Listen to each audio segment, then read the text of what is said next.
This is Radio West. I'm Doug Fabrizio. Today in the program, we're talking about the rally over the weekend in Washington, presented by the radio and TV talk show host Glenn Beck. NPR's Andrea Seabrook is joining us, among others, to break down Beck's message, the rhetoric, the religious overtones. We're exploring what it says also about the people who traveled to hear it. 801-585-WEST is the number to join us. Our email address, radiowest@kuer.org. Let's go back to the phones. Mike is with us. He's in Kaysville. Mike, sorry for the wait. Welcome. Hello, Doug. Hello, Andrea. I appreciate the conversation today. I traveled to the event, and, well, first of all, being from Utah, everybody that I talked to, one of the first things they would say is, "Oh, you're Mormon." And so, Beck's religion was known of everybody that I spoke with, and he even joked about it one time on stage. But that's not my point. The point is when I was there, it was such an amazing feeling of brotherhood with people that I had nothing in common with. The whole time I was there, I only met one other Mormon. With that said, it was just such an amazing, you loved them, and it was just a great feeling of unity.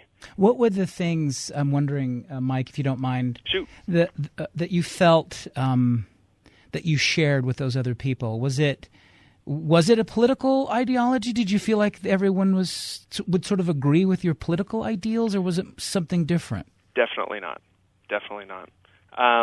With that said, Beck did talk about somebody, and he said he didn't have their permission, that actually was part of the program that does not agree with him politically. But they can all agree that we need to unite and become better people, because really the root cause of our problems as a nation is things like greed. And installing charity into our personal lives, what more of a powerful change can happen than doing something like that? So you weren't at all disappointed by, some people I've heard that it was unexpectedly, Andrea's word, calm, more peaceful, the rhetoric. You didn't see the signs, absolutely. Obviously. So you weren't disappointed by that? Put it frankly. No. I'm sorry, Andrea, are you going to say something? No, I just, I found it to be, as an experience, I also found it to be just lovely. People were wonderful. Yeah, that's absolutely true. Yeah, true. you got the same thing that I did from that.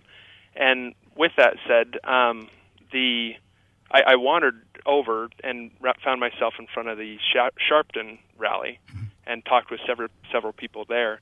And I found it shocking that people that claim they listened to the message of Glenn and heard his speech said they didn't get anything from it and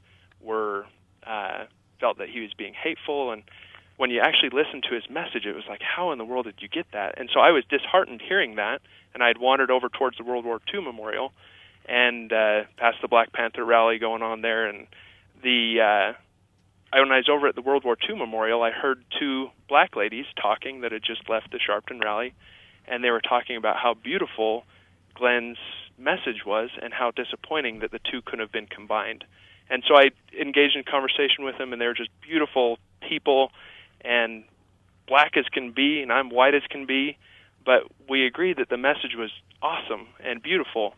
And they're clearly Obama supporters, but loved the message of we need to return to God as a people. And for me, it was so disappointing to talk to so many black people and white people from the Sharpton rally that just didn't get it.